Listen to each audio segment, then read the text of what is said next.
हाँ, ये मुमकिन है. लेखिका डॉक्टर तरु जिंदल. वाचक स्वर डॉक्टर अदिती काळमेघ. याला ऑपरेशन थिएटर म्हणायचं? आदल्या दिवशीच्या भेटीमध्ये मिळालेला उत्साहवर्धक प्रतिसाद पाहून काही तास तरी चांगलं प्रशिक्षण घेता येईल असा विचार करून मी दुसऱ्या दिवशी सकाळी वाट बघत होते. पण सकाळीच काय, संपूर्ण दिवसभरात एकही डॉक्टर रुग्णालयात फिरकली नाही. मी आपली वाट बघत बसले आणि शेवटी त्यांना फोन केले. ओ सॉरी डॉक्टर तरु, मी सिझेरियनमध्ये व्यस्त आहे, मी नंतर फोन करते. सगळ्यांकडून साधारण तशीच उत्तरं मला मिळाली. मी फारच लवकर विजय साजरा केला होता तर.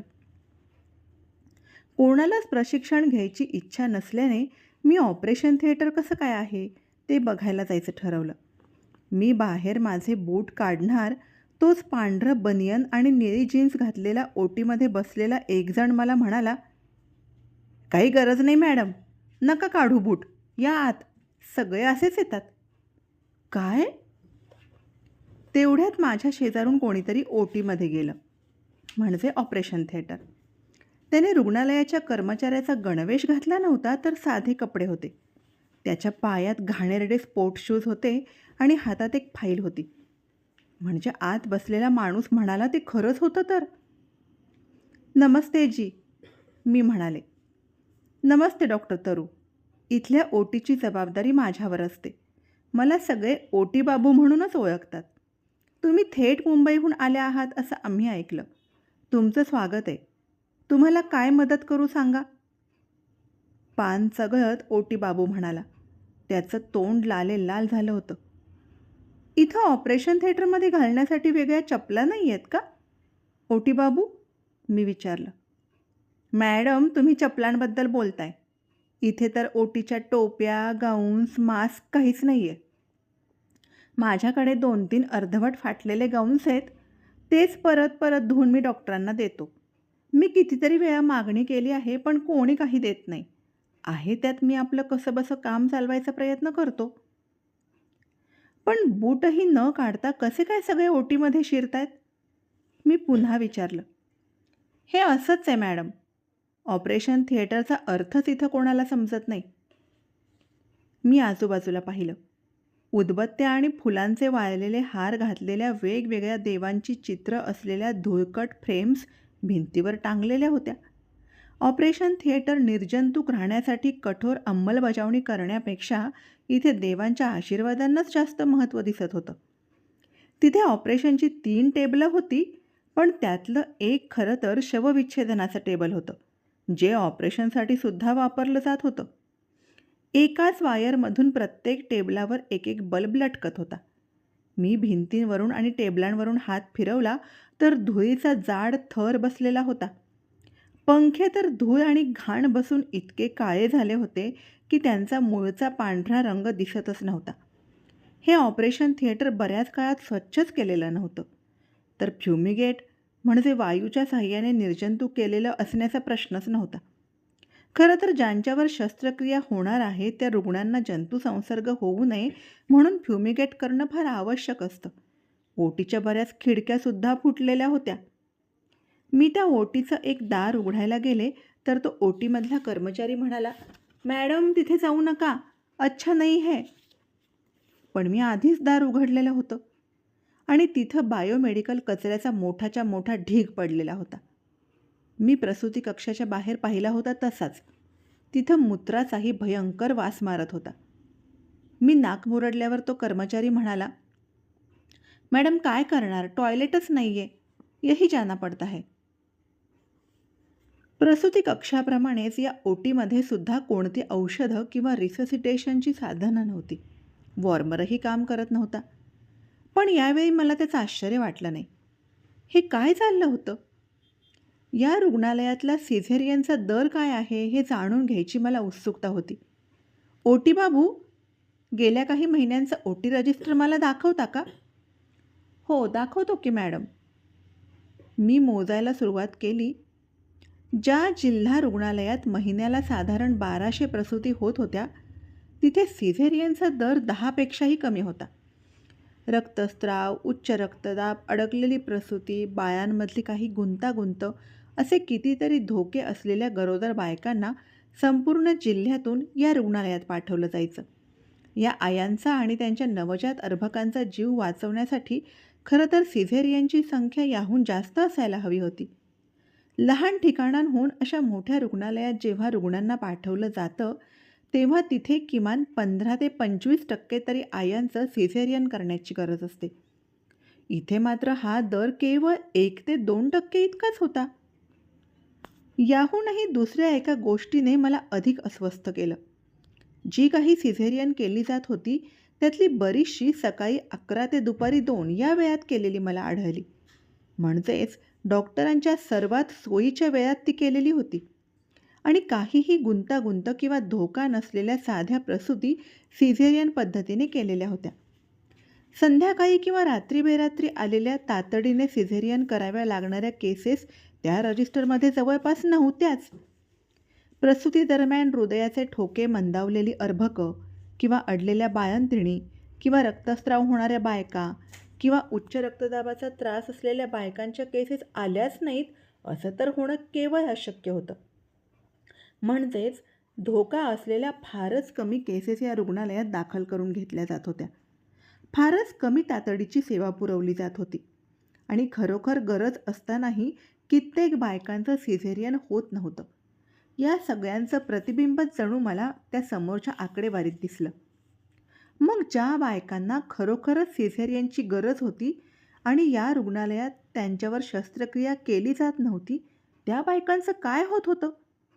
हे सगळं काय डॉक्टरांकडे पुरेशी कौशल्य नसल्यामुळे होत होतं? मी ओटीमध्ये बसून हे सगळं जाणून घेऊन पचवायचा प्रयत्न करत होते. तेवढ्या वेळात काही बायका त्यांचे सिझेरियनचे टाके काढायला आल्या. मोठमोठे घाणेरडे दिसणारे उभे व्रण. ते पाहून मला धक्काच बसला. काहींचे छेद तर ओटीपोटाच्या अगदी खालपासून ते वर नाभीपर्यंत होते. जवळपास कोणाच्या जखमा नीट भरून आलेल्या नव्हत्या आणि काही जणींच्या जखमांमध्ये पू झाला होता. म्हणजे त्यांचे टाके काढून पुन्हा नव्याने घालण्याची गरज होती. आणखी एक विचित्र गोष्ट मला दिसली. ती म्हणजे सगळ्या बायका त्यांचे युरिन कॅथेटर्स घेऊन आल्या होत्या. त्यांच्या हातात युरिन बॅग्स होत्या. शस्त्रक्रियेनंतरचा त्यांचा 10वा दिवस होता. खरं तर सर्वसाधारणपणे शस्त्रक्रिया झाल्यावर 6 तासांनी किंवा जास्तीत जास्त दुसऱ्या दिवशी सकाळी कॅथेटर काढून टाकला जातो. ओटी बाबू, या केसेसमध्ये काही गुंतागुंत झाली होती का? म्हणून कॅथेटर अजून काढले नाही आहेत? नाही मॅडम. जेव्हा या बायका 10व्या दिवशी टाके काढायला येतात तेव्हाच त्यांचा कॅथेटरही काढायचा अशीच इथं पद्धत आहे. पण का? मूत्रातून जंतुसंसर्ग होऊ शकतो, त्याचं काय? मॅडम, ते काय ते तुम्ही डॉक्टरांनाच विचारा. आम्ही फक्त त्यांच्या आदेशाचं पालन करतो. ज्या बायकांची नुकती सिझेरियन झाली होती त्यांच्याबाबत आणखी खोलात जाऊन तपास करण्यासाठी मी वॉर्डात गेले. या बायकांना शस्त्रक्रियेनंतर किमान 3 दिवस झोपून राहायला सांगण्यात आलं होतं. खरं तर आत्ताच्या आधुनिक तंत्रज्ञानानुसार शस्त्रक्रियेनंतर 6 ते 8 तासातच थोडंफार हिंडा फिरायला लागायला प्रोत्साहित केलं जातं. इथे मात्र या बायकांच्या जखमा कापसाने नीट झाकलेल्याही नव्हत्या आणि त्यावर फारच थोडे अरुंद चिकटपट्टीचे तुकडे लावले होते. त्यामुळे त्यांच्या शस्त्रक्रियेच्या जखमांचे उघडे भाग आजूबाजूच्या अस्वच्छ गोष्टींच्या सहज संपर्कात येऊ शकत होते. या प्रकल्पाविषयी माहिती कळल्यापासून मी एक गोष्ट ऐकत आले होते, जी अखेरीस मला प्रत्यक्ष पाहायला मिळाली. बिहारमध्ये अनेक ठिकाणी आजही ओपन इथर ॲनेस्थेशिया दिला जातो असं मी ऐकलं होतं. पण त्यावेळी माझा या गोष्टीवर विश्वासच बसला नव्हता. लोक उगाच अतिशयोक्ती करत असतील असंच मला वाटलं होतं. रुग्णाचं नाक आणि तोंड झाकलेल्या एका जाड मास्कवर भुलीसाठी एक द्रव ओतलं जात आहे असं जुन्या सिनेमांमध्ये पाहिल्याचं तुम्हाला आठवत असेल. हाच ओपन इथर ॲनेस्थेशिया. एका सकाळी माझ्या डोळ्यांसमोर त्या जुन्या सिनेमातल्यासारखंच दृश्य सुरू झालं होतं. ओटीमधला सहाय्यक सिझेरियनसाठी आलेल्या एका गरोदर बाईच्या नाकावर थेंब थेंब इथर टाकत होता. शस्त्रक्रियेदरम्यान तिचे व्हायटल पॅरामीटर्स मोजले जात नव्हते. व्हायटल पॅरामीटर्स म्हणजे नाडीचे ठोके, रक्तदाब, श्वासोच्छवास इत्यादी. त्या बाईचा श्वासोच्छवास कष्टाने सुरू होता आणि तिच्या नाडीचे ठोके तब्बल 160 पर्यंत पोहोचले होते. पण कसलीही पर्वा न करता त्याचं इथरचे थेंब ओतणं सुरूच होतं. हे इतकं भयंकर होतं की मी कोणत्या दशकात आहे हेच मी क्षणभर विसरून गेले. मी माझ्या मुंबईमधल्या भूलतज्ञ मित्रमैत्रिणींशी याबाबत बोलले. पूर्वीच्या काळी दुर्गम भागांमध्ये जिथे भूल द्यायला डॉक्टर उपलब्ध नसायचे, वैद्यकीय अधिकारी प्रशिक्षित नसायचे आणि ऑपरेशन थिएटरच्या चांगल्या सुविधा नसायच्या, तिथे असं थेंब थेंब इथर देऊन भूल देण्याची पद्धत वापरली जायची असं त्यांनी मला सांगितलं. इथर तसं बऱ्यापैकी सुरक्षित असल्यानं कमी जास्त प्रमाण झालं तरी थोडंफार चालू शकतं. त्यामुळे अकुशल लोकांच्या हातीही ते देता येऊ शकतं. पण त्याही वेळी सतत देखरेख करणं आणि काळजी घेणं गरजेचं असतं. ही पद्धत अतिशय अकुशल असली तरी त्या परिस्थितीत तोच एकमेव चांगला पर्याय असायचा. पण आज अधिक चांगली आणि अधिक सुरक्षित अशी भुलीची कितीतरी औषधं उपलब्ध आहेत आणि मणक्यात देण्याच्या भुलीसारखी तंत्रंसुद्धा विकसित झालेली आहेत. त्यामुळे आजच्या काळात इथरने भूल देणं स्वीकारार्हच नाही.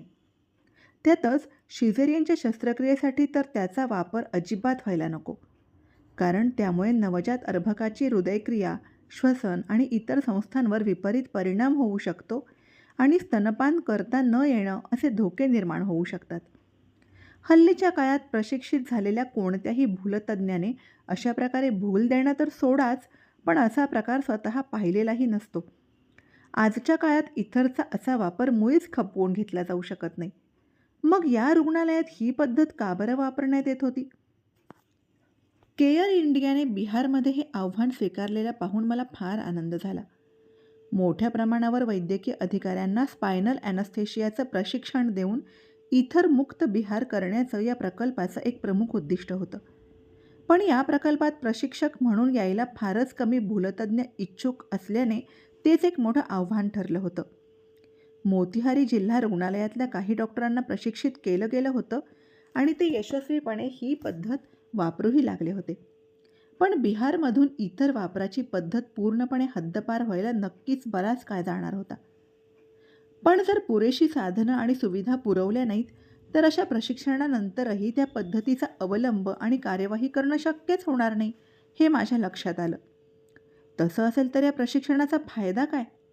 जर मणक्यात भूल देण्याच्या विशिष्ट सुयाच उपलब्ध नसतील तर तो डॉक्टर भूल देणार कशी? त्यामुळेच प्रशिक्षण आणि साधनांची उपलब्धता या दोन्ही गोष्टींमध्ये एकत्रितपणे सुधारणा होण्याची गरज होती. बिहारमध्ये यापुढे एकही सिझेरियन इथरच्या भुलीने करण्यात येणार नाही अशी ठाम भूमिका आणि इच्छा व्यवस्थापकीय पातळीवर असली तर हे चित्र सहज बदलता आलं असतं. धन्यवाद.